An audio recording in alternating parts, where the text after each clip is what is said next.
پاکستان وایي له طالبانو سره سلا شوې چې د اغزن سیم مسله په تفاهم سره حل کوي.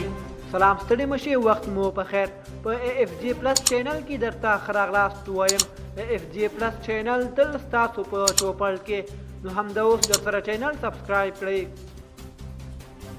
پاکستان وایي د طالبانو له موقت حکومت سره موافقې ته رسېدلې چې پر پولو د اغزن سیم تېرولو مسله د خبرو له لارې حل کړي. پاکستان د ابوذر ورځپاڼې د یوه جګپوړي چارواکي په قول لیکلي چې دا پرېکړه وروسته له دې وشوه چې د ننګرهار ولایت په یوه برخه کې طالب جنګیالي اغزن سیم لرې کړ.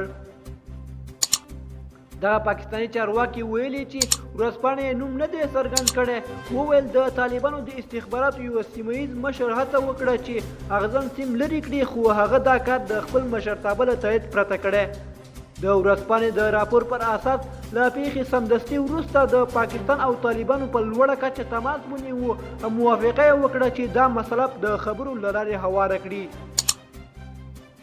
د زیاته کړه دواړو خواو تفاهم ته رسېدلي چې ترینګلتیا به نه پراخوي.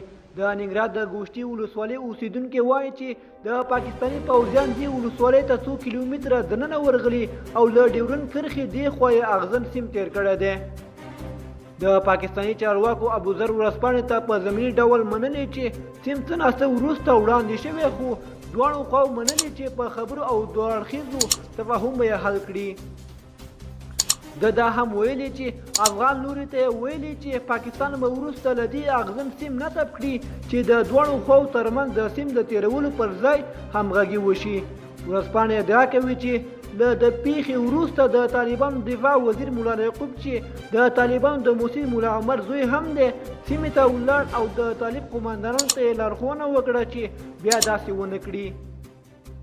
تر دې وړاندې د طالبانو د حکومت د دفاع وزارت ویندوی عنایت الله خوارزمي د رسنیو ته ویلي و چې طالب ځواکونو د هغو پاکستاني پوځیانو مخه نیولې چې غوښتل یې په ننګرهار ولایت کې په غیر قانوني ډول اغزن سیم نصب کړي.